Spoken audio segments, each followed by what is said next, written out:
Insurance fraud in the UK has hit epidemic levels. It's costing us over £1.3 billion every year. That's almost £3.6 million every day.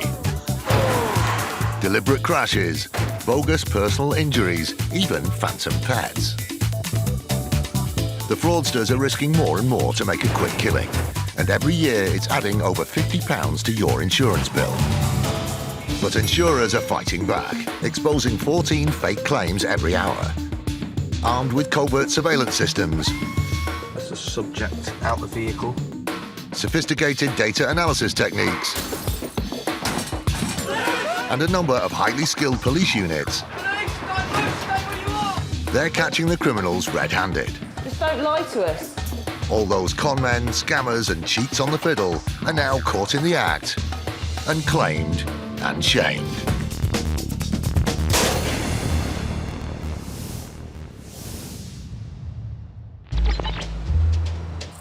Coming up, IFED come face to face with a fraudster who saw an opportunity to make a quick buck. Our colleagues in there found like a concealed drawer which these items had been disguised in.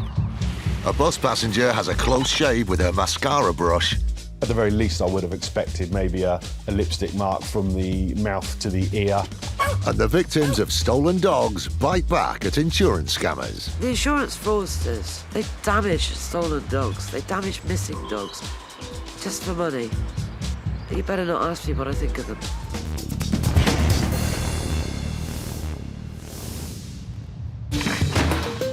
In January 2012, the police joined the fight against insurance fraud by forming an elite squad known as IFED, the Insurance Fraud Enforcement Department.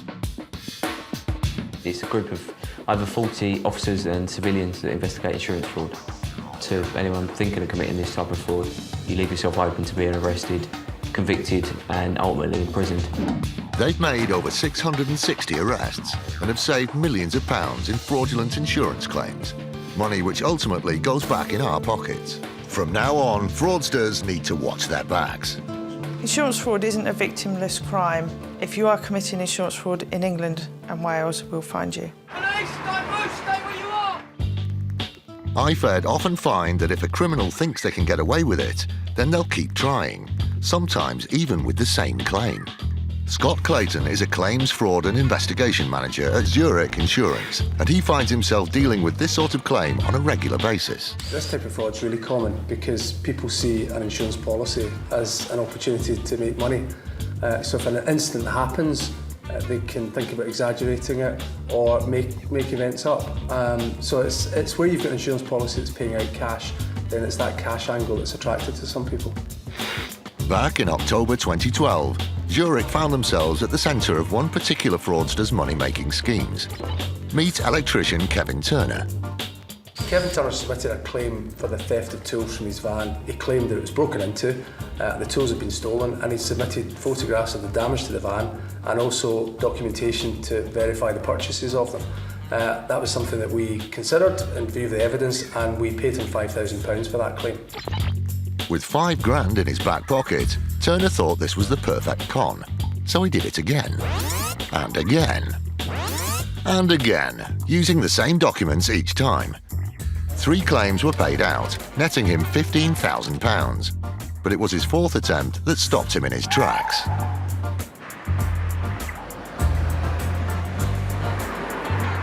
When Turner's case landed on IFED's desk in September 2013, DC Aman Taylor decided it was time for a home visit to search for evidence to bring this criminal down. On the 4th claim, they've queried the insurance claim, and that insurance investigator will go out and make inquiries with the companies that provided the invoices. That tool hire company have been spoken to and have stated that they've never sold any tools to our suspect. What we'll look to do this morning is to go in, arrest our suspect and then search for any items relating to any offence, particularly fraud. For IFED, the early bird catches the worm. We arrive quite early in the morning, normally because that's the best time to catch people in.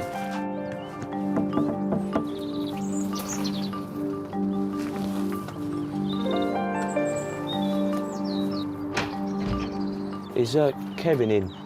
We're from the Insurance Fraud Enforcement Department of the City London Police, and we need to speak to him, all right? Unfortunately, Turner's not home, but the person who answered the door gets on the blower straight away. He's at work, he's working nights, so we've just phoned him, and he's coming back. He'll be back within the hour, so that we can hopefully speak to him there. Never deterred, the IFED team patiently sit and wait for Turner to arrive home.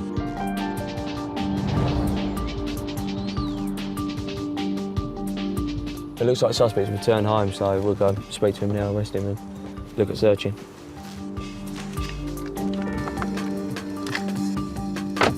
Finally, this fraudster is in Aman's sights.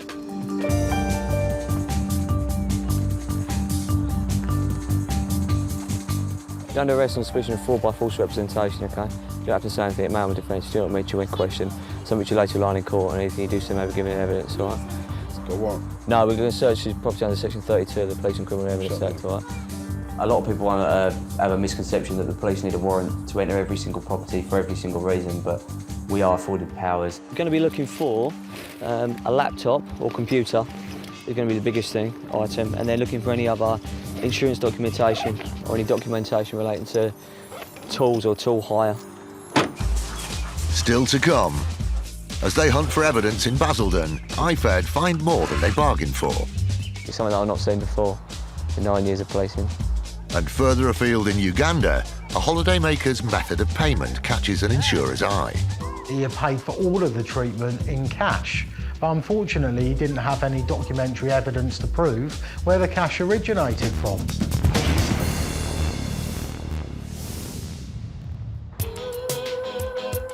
When banged up and doing a stretch at Her Majesty's pleasure, you'd assume that fraudsters wouldn't think of attempting to scam the system. Not necessarily so. Take, for example, inmate Sean McGuigan, who had an unfortunate accident on some stairs. Fortunately, Colin Wells is on hand to investigate all trips, slips and the resulting claims at HMP Dovegate. Mr. McGuigan had an accident on the stairs by falling over a broom handle. He was reporting soft tissue injuries to his right ankle and also soft tissue injuries to his back. The first thing Colin did was to check out the footage from the prison security cameras. On first viewing the CCTV, I initially just looked at the fall itself. The prison custody officer come along and the actual event of his fall. It was from there that I decided to go a bit further back to see what the incident, to see why the broom was there, really. This CCTV footage was taken at the scene of the accident. Keep your eye on the guy circled. Looks like he's clocked the broom. He actually picked up the broom and put it through the stairs. He waited a minute or so and then did the same again. And he did it a third time. Be careful, mate. Someone might fall over. He walked around, had a look at it. He was happy with the position of the broom handle and went up the stairs. Waited for a prison custody officer to walk along as his witness.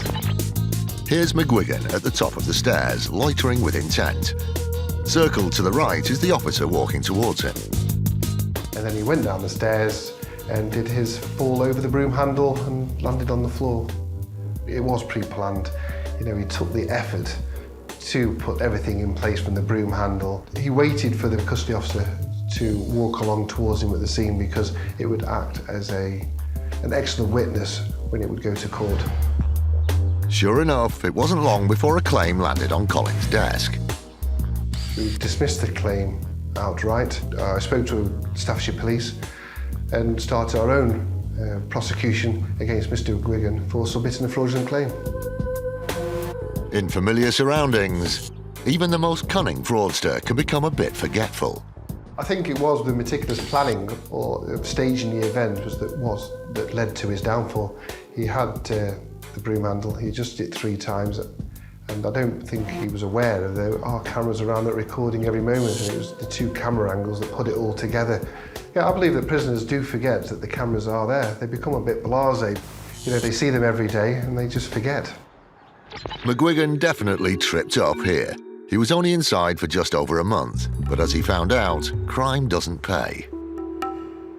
The outcome at court was Mr. McGuigan pleaded guilty to the charge of fraud. He was given a fine in order to pay the costs.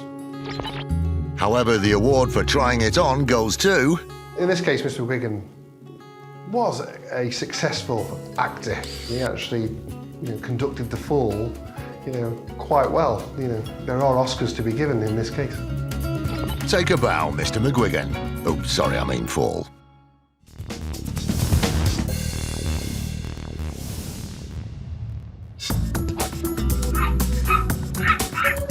With around 8.5 million pet pooches in the UK, it's fair to say we're a nation of dog lovers. Owning a dog isn't cheap, but thankfully insurers are on hand to help foot the bill in our canine companion's time of need.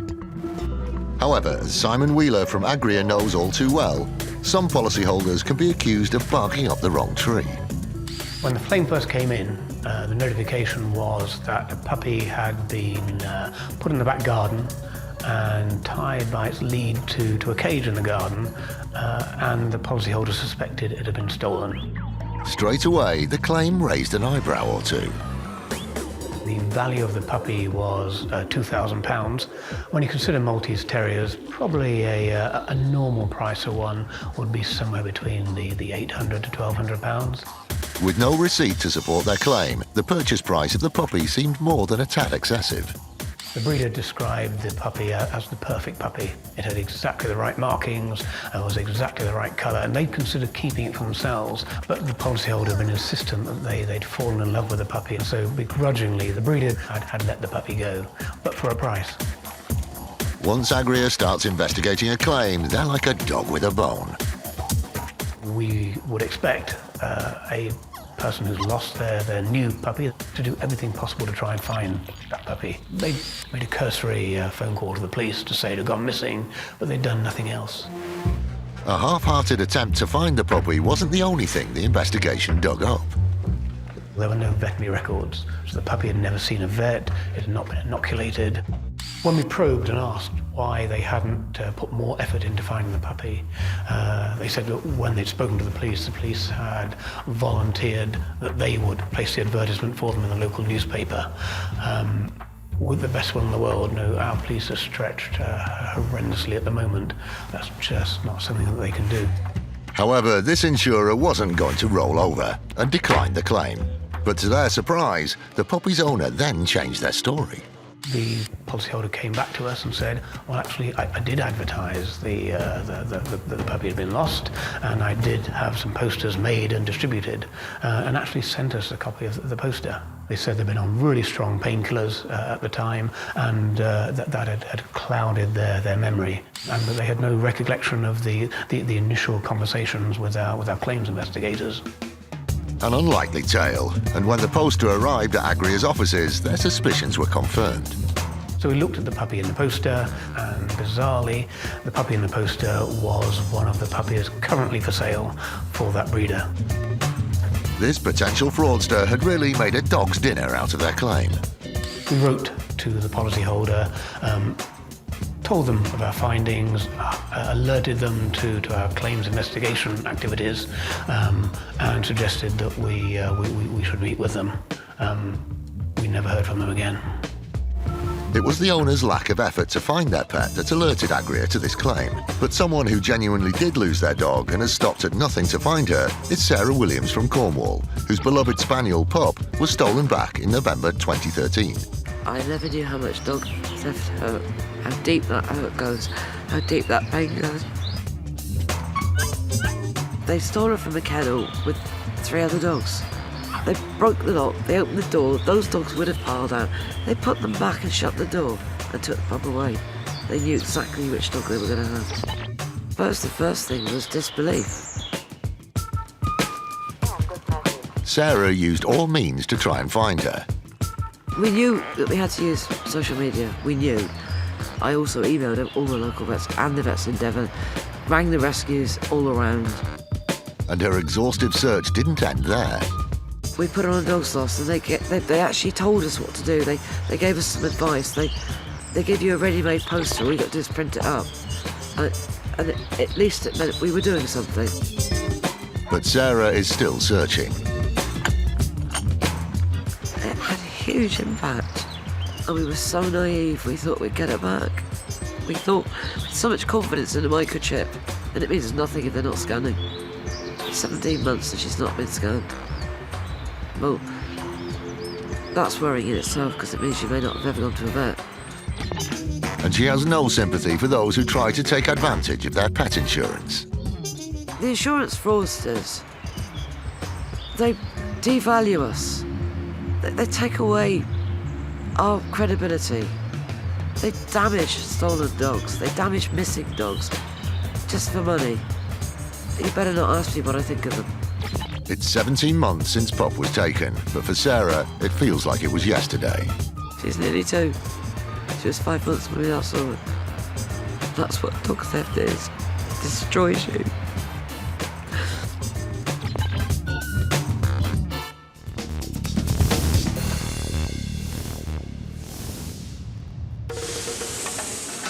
Uganda, a beautiful country to visit with its exquisite scenery, extreme sports, and gorilla trails. One thing you have to be aware of when holidaying on the African continent are tropical diseases like malaria. Being ill abroad can be a painful scenario, but thankfully Simon Cook from Sega is on hand for just this type of emergency. The customer contacted our claims department to make a claim for medical treatment for malaria. There are some parts of the world where you're more prone to catching malaria, and Uganda certainly is one of those countries. The customer was claiming nearly £4,000 for the cost of medical treatment due to the illness. The costs were particularly high. Due to the international nature of our business, we're very well versed in knowing what medical costs should be in the various countries. Despite the cost, at first glance it seemed the claim was legit, but then Sega's suspicions were aroused. The customer told us that he had paid for all of the treatment in cash, but unfortunately he didn't have any documentary evidence to prove where the cash originated from. If there isn't an auditable trace of the cash, you do have to question whether it was cash used to pay for the medical treatment. Good afternoon, Sega Special Investigations, how can I help you? Unhappy with the claimant's version of events, Sega got their Special Investigations Unit on the case and asked for more evidence to support the claim. We initially reviewed the documentation that was provided to us, and we noted there was a lot of handwritten bills, which we were slightly suspicious about. It wasn't just the bills that added to their list of concerns. It is possible that the customer could have been charged similar to what he had claimed if he was treated at one of the well-known hospitals in Uganda. However, we had never actually heard of this hospital before. Still suspicious, Sega weren't about to get the checkbook out just yet, so they instructed an investigator in Uganda to visit the hospital and delve a bit further. The doctor told our investigator that he was a personal friend of our customer. But then he put his size 9s in it. The doctor was very open and honest with us, and he said that he did treat his friend, our customer. However, he didn't charge him for the treatment.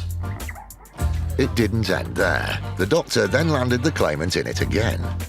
It was rather strange because the doctor actually told us that some of the documents that his friend had provided to us were in fact false. Ouch. With friends like that, who needs enemies? Back in the UK, armed with the doctor's statement, Sega's next port of call was the potential fraudster.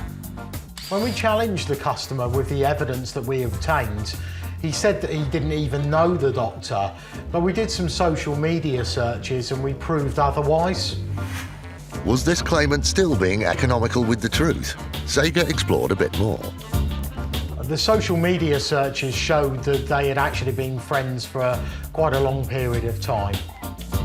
Confronted with Sega's mountain of evidence, the claimant began to have a change of heart. Whilst the customer didn't fully admit the fraud, he did ask for the claim to be withdrawn and agreed to repay our investigation costs, which I think said a lot about the claim.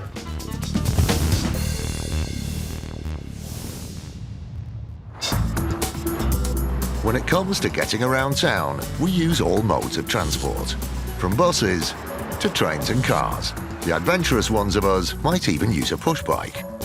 But with a whopping 4.7 billion bus journeys every year, the occasional accident is inevitable. At First Group, these cases tend to fall in the lap of Lee Ingram. On the 26th of June 2013, near Wakefield, one of our buses has managed to clip some railings as it's approaching a roundabout. It's caused some minimal damage to the railings and a negligible amount of damage to the bus itself. Here's the bus at the time of the accident. The bus just brushes past the railings. No real impact there. It's more a case of blink and you'll miss it. However, to First Group's surprise, one passenger thought the crash was a lot more serious. Despite the rather minor nature of the collision itself and there being only a couple of people on the bus, we did still receive a personal injury claim from one of the passengers that alleged she'd been jolted in her seat during the collision. Well, here she is. But hang on a minute. Collision? She's alleging that she's got pains to her neck, back. This has radiated into her shoulders. Apparently this woman was so traumatised that she had a case of hodophobia. Within 24 hours, she's developed a fear of travel, rather strangely. But First Group weren't convinced. It's more traumatic crossing the road probably every day than what's happened in this situation. With the prospect of paying out up to £5,000, First Group investigated further. Their first port of call was the bus's CCTV. On this occasion, it shows the bus driver pulling over. As he's approached this roundabout, he leaves his cab, realising that he's clipped the railings. There is a claimant at the back of the bus, and she's casually applying her makeup using a hand mirror. Now, just in case we missed something earlier, let's have a closer look. This is the time of the accident, and you can see our claimant at the back of the bus. Here we go. Nope, no serious collision. And not even a flinch from the claimant. I would have expected to see a lot more movement from the jolt that she's alleging than the fear of travel. That doesn't put the fear into me. Her makeup's looking good, though. You can see that she knows something's happened. She's just obviously sat there and thought, I can work with this, I can try and make some money out of it. The makeup is casually being applied throughout the whole incident. At the very least, I would have expected maybe a lipstick mark from the mouth to the ear. Alternatively, at the worst scenario, a trip to A&E to remove a mascara brush from her eye or something like that. First Group had no doubt that the claimant's story was more than a little far-fetched. I would say that this was an opportunistic claim. There's a definite situation. We know the bus has hit the railings. It's one of those cases where someone's just thought, I can make some money here. So inevitably the claim follows, but the allegations that are made just don't fit the level of impact. So yeah, it's a pretty poor attempt on her part. Her makeup might have been intact, but the claimant ended up red-faced. We repudiated it in full. Subsequently, the claimant's solicitors wrote to us and said the claim was being withdrawn, so we knew it had gone away. It's not really a shock, is it? I mean, when you look at the footage, it couldn't really have happened the way that she said it had. I would like to probably apologise on behalf of this girl to all those people that had genuine claims in at the time. Maybe they were slightly delayed due to this time waster, really.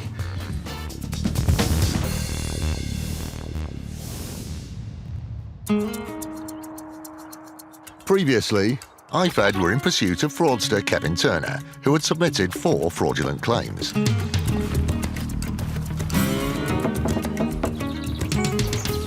Is Kevin in the Insurance Fraud Enforcement Department in the City London Police? We need to speak to him, all right. IFED's patience pays off as a few hours later their man Turner returns home. You're under arrest on suspicion of fraud by false representation, OK? With Turner having made 4 identical claims for tools stolen from his van, IFED are looking for any evidence to help secure a conviction. He said he didn't have any of the insurance documentation when we initially asked him. Our colleagues in there found like a concealed drawer, which these items had been disguised in. As you can see from the docs there, it's got a number of power tools and items.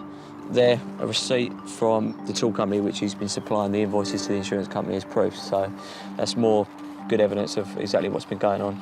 Some more receipts there, one for £900 for a angle grinder, and just some paperwork and his mobile phone. The reason we seized his mobile phone is because we believe that any photographs that have been taken of tools are more than likely going to have been taken on the mobile phone. So what we do is we take that back to the police station, we'll download all the data from it, and then from that we can pick the bones out of it and see what information we want from the data from the phone. Our man was confident that he'd found what he was looking for. When out of the blue, the search of Turner's home unearthed new evidence that this criminal was up to no good. We normally do like a cursory search and walk around the house to make sure there's no other people, pets, dogs, animals, anything that could cause us any harm. We went out to the back garden and there was a whirring coming from this outbuilding out the back. There's a door that we couldn't get into. So we had to go back to Mr. Turner and say, look, what is in there? At first he said he knew nothing of it and it belonged to someone else. And then he changed his mind, showed us down to the outbuilding, and hidden behind a hidden panel, was an electric key code.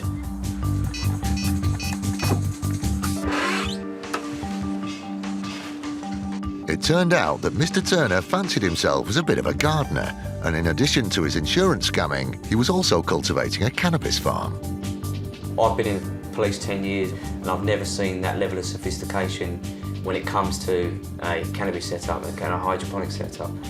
It was truly very, very well put together, and something that we quite enjoyed dismantling. Drug crime doesn't come under IFED's remit, so the local Essex police force were called in to give the cannabis farm the once-over. Turner had obviously used his electrical skills to his advantage. It was a one-man operation. Between 10 and 14,000 was the potential street value. It was quite a significant amount of money. IFED find that with some criminals, their fraudulent activities are the tip of the iceberg. We deal with people that are on a daily basis involved in every type of crime, really. But obviously we focus on the insurance fraud element. Turner's crack at insurance fraud had clearly whetted his appetite. Main motivation you can see behind it is money. First of all, on the first claim, when you get paid out £5,000, it's a substantial amount of money. On the third one, he's made £15,000. He's probably thinking, well, this is an easy touch. This, why not go for a fourth? And then coupled with the cannabis, it gives us evidence of a lifestyle of someone that needs that amount of cash for whatever reason. Not only had Turner's insurance fraud been rumbled, but his drug operation as well, and his criminal activities were about to go up in smoke. He went to court, pleaded guilty, and went on to be sentenced. So he was given 12 months for the production of the controlled drug and 8 months for the fraud. Turner was convicted at Basildon Crown Court, where he received a total of 20 months behind bars for the combined crimes of fraud and the production of cannabis. This bright spark ended up getting longer for the crime IFED weren't investigating. We won't tolerate it, the insurance companies won't tolerate it. Eventually, once we do catch up with you, if you've got anything else that's there to be discovered, we're going to find it, and you're going to get arrested for that as well. Turner was just one of the many fraudulent claimers that Zurich deals with on a daily basis. Kevin Turner got greedy. He never expected his insurance claim to ultimately cost him his liberty. But it should be a lesson to everybody. Think twice about submitting a fraudulent insurance claim, because you will be caught.